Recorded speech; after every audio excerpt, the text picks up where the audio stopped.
spent striving to find what happiness genuinely meant.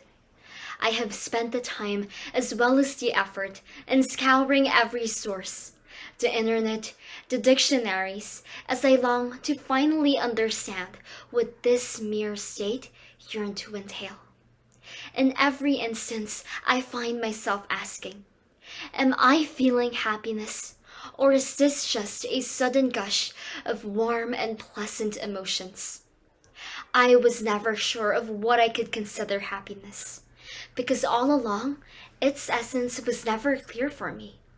When I look at it, happiness always tends to be a blur, something I struggled to comprehend.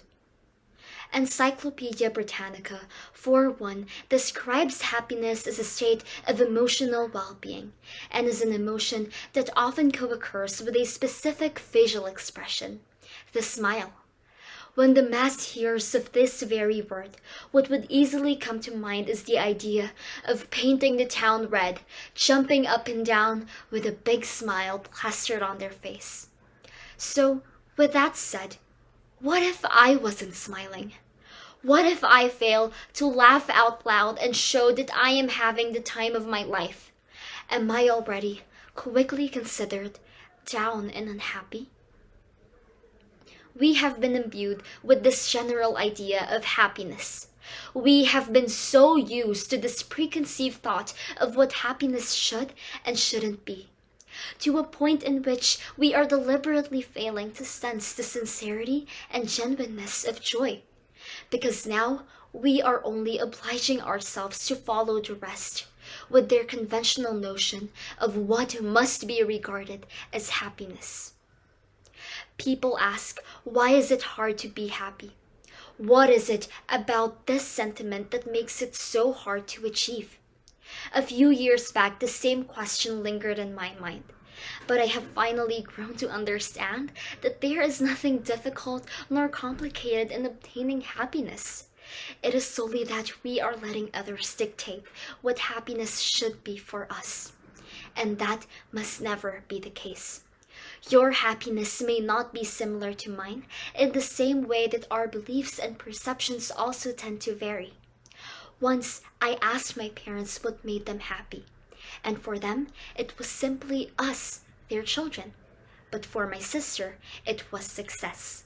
When I was 7, my happiness was merely Barbie dolls. Just by receiving one or getting the chance to play with them is already enough for me to be over the moon. But 8 years passed, and there came a time when all I felt was peace and contentment. Once again, I found myself asking, is this happiness? Because I wasn't smiling, nor was I laughing. I was just simply at ease. And that struck me, because what if this was my happiness? Indeed, maybe happiness is in a way about grins and giggles, but it does not solely revolve around these mere factors. So now, if you are to ask me, happiness is constant, diverse, and ever-changing. We spend so much time finding the true meaning and the actual key towards it. But perhaps all we need is to stop looking and simply come to terms with our own selves. It is time to stop seeking sources, scouring dictionaries, and asking others about it. Because I can define my happiness. And it is only I that can help myself to live my life in love and light.